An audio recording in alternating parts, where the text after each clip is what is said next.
Hello everyone. Now here we are going to discuss about our 11th pair of cranial nerve, that is our accessory nerve. And now here we will discuss about the pathway and the clinical lesions which can occur due to injury in this nerve. And by the name it is clear that it is accessory nerve, so it assists another nerve in the functioning or the innervation. So it actually assists vagus nerve. One part of this nerve actually assists vagus nerve in the supply to our pharyngeal muscles. So it is purely motor nerve, so it is not a mixed nerve. It is only control the somatic motor functions. And now we will start as it has two components. First component is our cranial component, and the second component is our spinal component. So first we will see the nucleus for our cranial component. So for the cranial component, its nucleus is present inside the rhomboid fossa, and it has the same nucleus which is for the motor functioning of our glossopharyngeal and vagus. So it is nucleus ambiguous. So here it is your nucleus ambiguous nucleus. So it is a motor nucleus for our cranial component. So nucleus ambiguous for our accessory nerve, the motor component for the cranial component of accessory nerve. So from now this nucleus is actually present lateral to our olives. So present lateral to olives means this nerve actually arises from lateral to olives. So from here actually the nerves arises, the cranial part of the nerve arises, and it goes inside the cranium and joins and just exits out from the cranium through the jugular foramen, as like the vagus nerve and the glossopharyngeal nerve. So this is your jugular foramen, and from here the nerve goes further.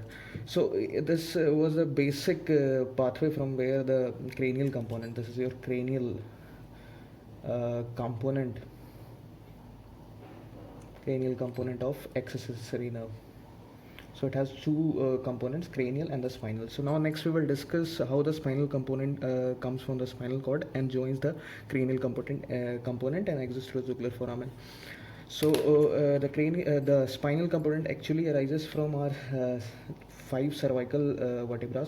So C1, C2, C3, C4 and C5. So from here, from the ventral roots, actually the ventral motor roots, so this actually nerves arises, and its nucleus is actually called spinal nucleus. So nucleus from where this nerve motor fiber arises from our spinal segment. So this is your spinal segment for our accessory. So spinal nucleus is present on the lateral part of our spinal cord. Lateral part of spinal, not spinal cord, no, anterior gray column actually. Lateral part of our anterior gray column of our spinal cord, gray column. So this is the spinal nucleus in the cervical segment, and in the spinal cord in the region of your anterior gray column, lateral part of the anterior gray column. So from here the motor fibers actually arises and forms a one trunk. This trunk is actually called your spinal accessory nerve. So from after formation of trunk, so this nerve is now called as spinal accessory nerve. So this is your second component of our accessory nerve. So this was your cranial component and this is your accessory component. So how now we will next we will see how the spinal component joins our cranial component. So from as the nerve goes upside towards the cranium, so from the posterior side of our dentate ligaments of the spinal cord, it enters through the foramen magnum. This is your foramen magnum. The spinal component enters the skull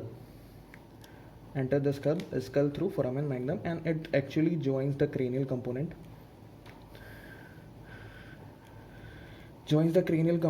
and forms a trunk after exiting through our and from here again the nerve joins in the posterior cranial fossa. The jugular foramen is present in the posterior cranial fossa, and now from here it joins and exits through our jugular foramen. So from here the one trunk arises, and again after forming the trunk, it again divides into two components, the spinal and the accessory component. So here it is your spinal component, and which goes for the further supply of our two muscles of the neck region.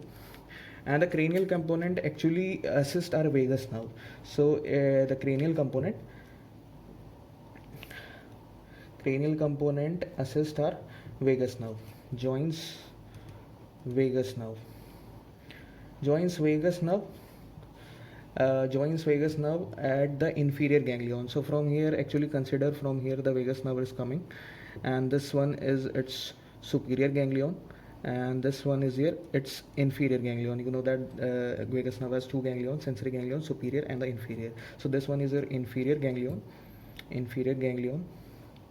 So here at the below the level of your inferior ganglion, this cranial part of our accessory nerve joins. And now from here the pharyngeal branch arises. It joins the pharyngeal branch of our vagus nerve and supplies our constrictor muscles and the muscles of our soft palate region, except the tensor palatini and tensor tympani, and soft palate muscles. So actually it joins the pharyngeal branch here, and also this cranial component participate in the formation of pharyngeal plexus also, along with the glossopharyngeal nerve the branch and the vagus nerve pharyngeal branch. So they all three participate in the formation of pharyngeal plexus. So this was the cranial root. Now after that we will discuss about our spinal root. So this is spinal component or spinal accessory nerve. So this is your spinal component. So now this spinal component or spinal accessory nerve goes between the internal jugular vein and the internal carotid artery, and it reaches our anterior region of the neck, and from the upper 1/3 part of our sternocleidomastoid muscle it pierces and supplies our sternocleidomastoid muscle. So this is the muscle which is used to turn our chin. So muscle used to turn our chin. So it supplies the sternocleidomastoid muscle, and further it goes, and from the posterior triangle of our neck it goes to the posterior side in the neck region and supplies to the anterior part and pierces the anterior part of our trapezius muscle. Trapezius muscle. So this muscle is actually the shrugging muscle, which is used to shrug our shoulders. So this was the pathway actually and the course of our spinal and the cranial component. So spinal component actually supplies sternocleidomastoid and the trapezius muscle. So any lesions occur in these two muscles, so if in the spinal component, so we can check the spinal that is our accessory nerve is working or not by turning our chin. If we are able to rotate our chin, then the accessory nerve is all working properly, and by shrugging our shoulders we can check that accessory nerve is normal or not, injured or not. So this was actually our pathway for the accessory nerve. Thank you.